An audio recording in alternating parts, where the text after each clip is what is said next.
Hey guys, don't forget to click on the subscribe button and click on this bell button to get all updates about e-commerce, startups, news, reviews, unboxing and everything about online shopping.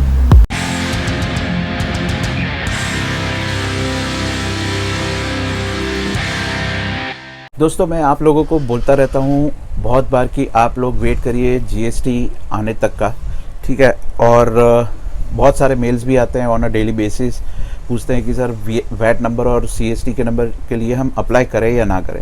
तो मैं सबको यही reply देता हूँ कि आप GST तक wait करिए, ठीक है। तो मैं क्यों कहता हूँ ऐसा जीएसटी तक वेट करने के लिए, तो वो मैं आज आपको थोड़ा बताने वाला हूँ, ठीक है। तो देखिए, पहले आप वैट और सीएसटी नंबर के लिए अभी अगर आप खर्चा करेंगे, ठीक है, तो अभी मेरे ख्याल से तो वो एक्सेप्ट भी नहीं होगा। बहुत जगह पे अभी उन लोगों ने क्लोज़ कर दिया है, लेकिन तो भी अगर आपने अप्लाई कर दिया है तो बाद में उसको आपको ट्रांसफ़र करना पड़ेगा जीएसटी में, ठीक है। वैट और सीएसटी नंबर्स के जो आपने पैसे दिए हैं, जो डिपॉजिट आपने दिया है, लेट्स से कि एक तो होता है रिफंडेबल डिपॉजिट, ठीक है, जो आपके टैक्स में एडजस्ट नहीं होता है। जब आप आपका वैट नंबर और सीएसटी नंबर क्लोज़ करेंगे तब आपको वो रिफ़ंड मिलेगा, ठीक है। 10,000 रुपये फिक्स होता है सीएसटी का और वैट का, यहाँ पे ऐसा है, ठीक है। और जब आप अकाउंट अपना क्लोज कर देंगे उसके बाद ही आपको वो रिफ़ंड मिलेगा। दूसरा होता है एक डिपॉजिट, जो वैट डिपॉजिट बोलते हैं हम, ठीक है।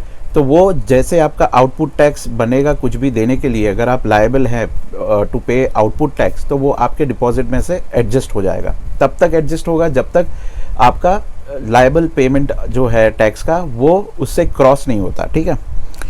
तो अब जीएसटी जब आएगा तब जीएसटी में देखिए, वैट में अभी क्या रूल है कि 5 लाख तक आप अगर वैट के लिए अप्लाई नहीं करते हैं तो चलता है, ठीक है। और सीएसटी नंबर वो मैंडेटरी होता है अगर आप इंटर स्टेट ट्रांजैक्शन करना चाहते हैं एक स्टेट से दूसरे स्टेट में, ठीक है। ऑनलाइन में अगर आप बिजनेस करना चाहते हैं तो आपके 95% ऑर्डर्स तो सारे दूसरे स्टेट में से ही आएंगे, ठीक है। तो सीएसटी नंबर बहुत इंपॉर्टेंट हो जाता है अगर आपको ट्रांजैक्शन बढ़ाना है, ठीक है। अगर आप बैंगलोर में हैं, कर्नाटक में हैं, ठीक है, या फिर आप मुंबई में हैं, तो फिर आपका ओवरऑल ट्रांजैक्शन ज़्यादा रह सकता है अपने ही स्टेट में, क्योंकि वहाँ पे ओवरऑल ऑर्डर्स ही ज़्यादा आते हैं। अगर आप दिल्ली में हैं तो वहाँ पर भी ऑर्डर्स ज़्यादा आते हैं। तो ऐसे मेट्रोज़ में ऑर्डर्स ज़्यादा आते हैं उनके खुद के स्टेट में या यूनियन टेरिटरी, आप जो भी बोल रहे हैं, ठीक है। अब ये जीएसटी जब आएगा तब जैसे वैट में 5 लाख का ब्रैकेट है, वो जीएसटी में बढ़कर हो जाएगा 20 लाख। लेकिन अभी तक थोड़ी चीज़ें क्लियर नहीं हुई है, जैसे कि क्या आप 20 लाख रुपए तक, अगर 20 लाख का ट्रांजैक्शन आपका हो जाता है, ठीक है, उसके बाद आप जीएसटी के लिए अप्लाई करेंगे तो उसमें क्या इंटरस्टेट ट्रांजैक्शन भी एप्लीकेबल होगा या नहीं होगा, ये बात अभी तक क्लियर नहीं हुई है। लेकिन जहाँ तक मुझे आइडिया है वहाँ तक ये इंटरस्टेट भी उसमें कंसिडर हो जाएगा। मतलब ये है सिंपल कि अगर आप इंटरस्टेट ट्रांजैक्शन कर रहे हैं, ठीक है, आपके स्टेट से दूसरे स्टेट में भी मटेरियल भेज रहे हैं, अप टू 20 लाख 20 लाख तक का ट्रांजैक्शन जब तक नहीं होता है तब तक आप अगर कोई जीएसटी नंबर के लिए अप्लाई नहीं करेंगे तो भी चलेगा।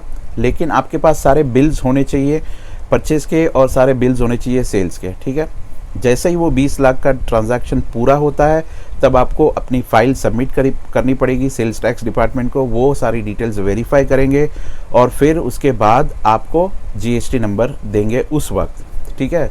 तो यही आपको न्यूज़ देनी थी इसके बारे में कि आप हड़बड़ी ना करिए, ठीक है। तब तक आप जितनी इन्फॉर्मेशन हो सके इन्फॉर्मेशन कलेक्ट करिए ई कॉमर्स के बारे में, ठीक है। आपके पास थोड़ा टाइम है, आप जितना हड़बड़ाएंगे, जितनी हड़बड़ी में आप काम करने जाएंगे उतने ज़्यादा आप प्रॉब्लम्स में आ सकते हैं, उतना ज़्यादा मिस्टेक आप करेंगे, ठीक है। अभी आपने इतने साल वेट कर लिया है तो और 2-4 महीने और वेट कर लीजिए, ठीक है। थोड़ा आप और जानिए ई कॉमर्स के बारे में। मैं इसलिए आपको बार बार कह रहा हूँ क्योंकि आपकी हार्ड अर्न मनी है, आप एक्सपेरिमेंट करने जाएंगे और एक्सपेरिमेंट में अगर आप फेल होंगे तो आपको पहले ही मतलब आपको सेटबैक लग जाएगा, आप पीछे हट जाएंगे, ठीक है। जीएसटी आने के बाद बहुत सारे रास्ते खुल जाने वाले हैं, जैसे कि और एक रास्ता जो खुलने वाला है वो है जैसे यूपी है, बिहार है, झारखंड है, वेस्ट बंगाल है, वहाँ पे प्रोडक्ट्स भेजना बहुत मुश्किल होता है बिकॉज ऑफ एंट्री टैक्स, ठीक है, और वहाँ के फॉर्म्स के लफड़े होते हैं। तो वो सब लफड़े चले जाएंगे ये जीएसटी आने के बाद, तो आप पूरे इंडिया में फ्रीली बिजनेस कर पाएंगे, ठीक है।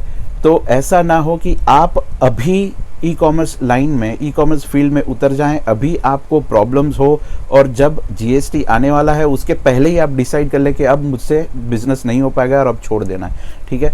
इसलिए मैं आपको कह रहा हूँ कि जीएसटी आने दीजिए, उसके बाद आप शुरू करिए। अगर आपके पास ऑलरेडी है वैट नंबर और टिन नंबर, सीएसटी नंबर, तो आप करिए, नो इश्यूज़। बट अगर नहीं है तो आप तब तक वेट करिए, आप कोशिश करिए ईबे में सेल करने के लिए, ठीक है, टेम्पररी, और दूसरे भी जो भी साइट्स में आपको अलाउ कर रहे हैं प्रोडक्ट्स सेल करने के लिए, वहाँ पे आप सेल करिए, ठीक है।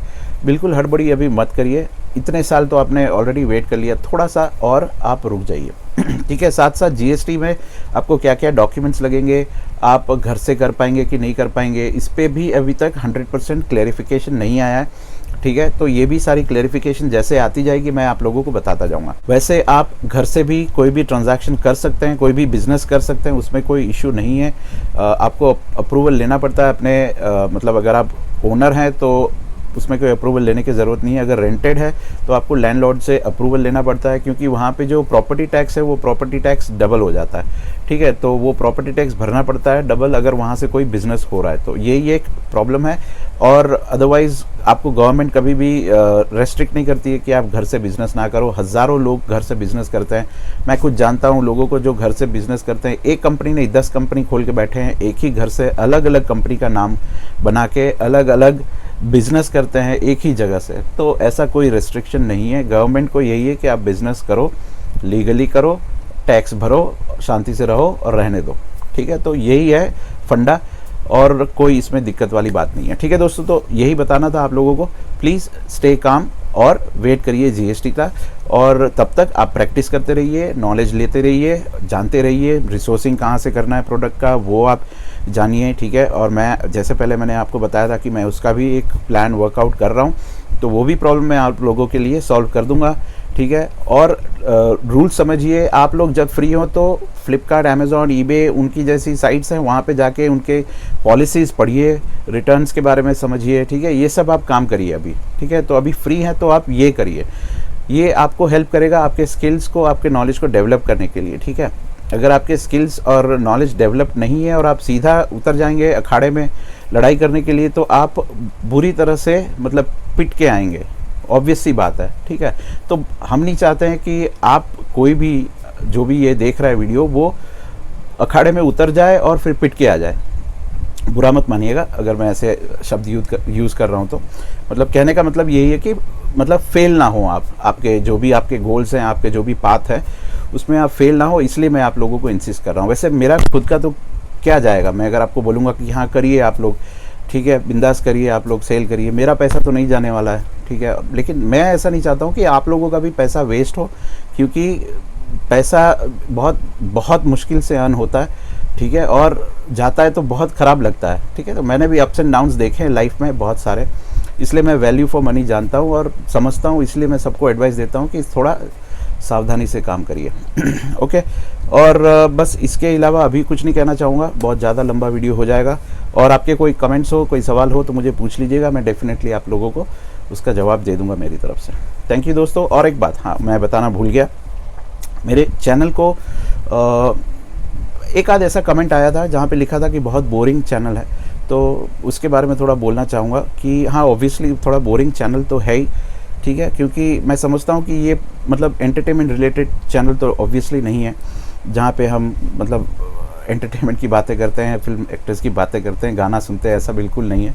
ये चैनल ऐसा है जहाँ पे मैं मतलब मेरी नॉलेज शेयर करता हूँ और लोगों को बताता हूँ कि कैसे वो लोग ई कॉमर्स बिजनेस सेटअप कर पाएंगे। तो बोरिंग चैनल है, मैं बहुत बार कहता आया हूँ कि यहाँ ये चैनल उन लोगों के लिए बोरिंग होगा जो एक्सपेक्ट करते हैं कि थोड़ा एंटरटेनमेंट भी मिल जाए, ठीक है। तो वो तो मुझसे नहीं हो पाएगा, लेकिन ऑब्वियसली मेरे से जो हो पाएगा वो आप देख रहे हैं कि मैं क्या कर पा रहा हूँ, ठीक है, और क्या आगे आप लोगों के लिए कर पाऊँगा वो भी मैं आप लोगों को प्रूफ करके बताऊँगा कि मैं आप लोगों के लिए क्या कर रहा हूँ, ठीक है। मैं बहुत मेहनत कर रहा हूँ पीछे आप सबके लिए, लेकिन वो शायद आपको अभी वो दिखेगा नहीं, लेकिन जब मैं वो मतलब मेरा प्लान एग्जीक्यूट करूँगा तो आप सबको वो पूरी बात समझ में आ जाएगी कि मैं क्या कर रहा था आप लोगों के लिए, ठीक है। तो उसमें थोड़ा टाइम लगेगा, कम से कम 2 महीने तो उतना टाइम आपको देना पड़ेगा। फिर मार्च एंडिंग भी आ रहा है, तो मार्च एंडिंग में हमारे अकाउंट्स को सबको क्लोज करना होता है, तो उसमें भी शायद थोड़ा टाइम उस वक्त लग जाएगा। तो समझ लीजिए कि अप्रैल में जो है हम उसको एग्जीक्यूट कर पाएंगे। लेकिन वो उन लोगों के लिए मैं इनिशियली सजेस्ट करूंगा करने के लिए जिसके पास VAT number, TIN number, CST number है, ठीक है। जिसके पास नहीं है वो अगर टेस्टिंग करना चाहते हैं तो वो कर पाएंगे eBay में या किसी और साइट पे। लेकिन वैट नंबर, CST नंबर जिसके पास है उनको कोई भी इशू नहीं होगा और उनको बहुत ही मतलब आसानी से वो बिज़नेस कर पाएंगे ई-कॉमर्स का। उस तरह का मैं कुछ प्लान कर रहा हूँ आप सबके लिए। ठीक है दोस्तों, thank you, take care, bye bye.